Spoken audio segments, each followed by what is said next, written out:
എല്ലാം വന്നിറങ്ങിയതിന് ശേഷം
നമ്മൾ ചെത്തിലാത്ത ദ്വീപ് ഇറങ്ങി ഏറ്റവും കൂടുതൽ ലഘുവും ഉള്ള നാടാണ്. അപ്പോൾ നമുക്ക് ഇവിടുത്തെ വിശേഷങ്ങളെ നമുക്ക് കാണാം.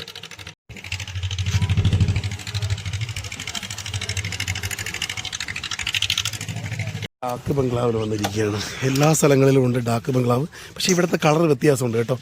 പച്ച കളറാണ് ഡാക്ക് ബംഗ്ലാവിന് അടിച്ചിരിക്കുന്നത്. ചേത്തിലാത്ത് സ്റ്റാൻഡിൻ്റെ മാപ്പ് കൊടുത്തിരിക്കുന്നുണ്ടോ? 2 കിലോമീറ്റർ അല്ലേ?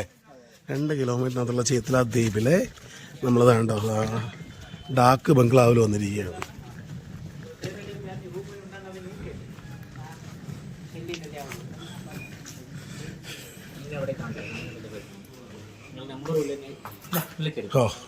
ഒരു സുഹൃത്തിൻ്റെ വണ്ടി നമുക്ക് ഇവിടെ നിന്ന് കിട്ടി കേട്ടോ. നോക്കിയേ, ഇന്ന് ഇവിടുത്തെ രാജാവാണ്. നമുക്ക് കിട്ടിയ രാജാവായിട്ട് തന്നെ നമുക്ക് പറയാൻ പറ്റും. പിന്നെ ഒരു കാര്യം കൂടിയുണ്ട്, പെട്രോളിന്. അയ്യോ, ഇവിടെ പെട്രോൾ കിട്ടാൻ വേണ്ടിയില്ല. ഇവിടുത്തെ പെട്രോൾ എത്ര രൂപ? 250 രൂപ കൊടുക്കണം. ഇതിനേക്കാളും ചിലപ്പം കൂടുമല്ലേ, ഇനിയും കൂടുമല്ലേ? കൂടുന്നതല്ലാതെ കുറയത്തില്ല. വേണ്ട, എനിക്ക് നമുക്കായതുകൊണ്ട് തന്നതാണ് കേട്ടോ. നമ്മുടെ ആവശ്യം അനുസരിച്ച് ഞാനിട്ട് പുള്ളി തന്നതാണ്. അതുപോലെ ഏറ്റവും വലിയ വിറ്റ് എന്ന് പറയുന്നത് ഞങ്ങൾ ഷിപ്പിൽ വെച്ച്, അതായത് വെസൽ വെച്ച് പരിചയപ്പെട്ടതല്ലേ. ആ പരിചയം വന്നു നിന്നതാണ് ഈ വണ്ടിയിൽ കേട്ടോ. എമർജൻസി കേട്ടോ. അത് നോക്കിയേ, ഇവരുടെയൊക്കെ ഇത് കണ്ടോ, ഇതിന്റെ സ്വിച്ച് താണ്ട, സ്വിച്ച് അദ്ദേഹം തന്നെ മാറ്റി വെച്ചു. എന്തെങ്കിലും വന്നാലും കരയിൽ കൊണ്ടുവന്ന കണ്ട, എന്തെങ്കിലും പുള്ളി തന്നെ എല്ലാം മാറ്റി റെഡിയാക്കി തന്നിരിക്കുക വണ്ടി. അപ്പൊ കാണാം. ഓക്കെ, ഇപ്പോൾ വണ്ടിയൊക്കെ എടുത്തു. ഇനി വണ്ടിയിലുള്ള യാത്രയാണ്. ബാക്കിയുള്ള ഭാഗം അടുത്ത വീഡിയോയിൽ കാണാം കേട്ടോ. നമ്മുടെ ചെത്തിലാത്തിൻ്റെ വിശേഷങ്ങൾ, യഥാർത്ഥ വിഷയങ്ങൾ ഇവിടെ എന്തൊക്കെയാണെന്നുള്ളത്, ഇതിനെ കുറിച്ചുള്ള വിശേഷങ്ങൾ അവസാനം കാണാം. ഓക്കെ, അപ്പോൾ ഇവിടെ പറയുന്നു.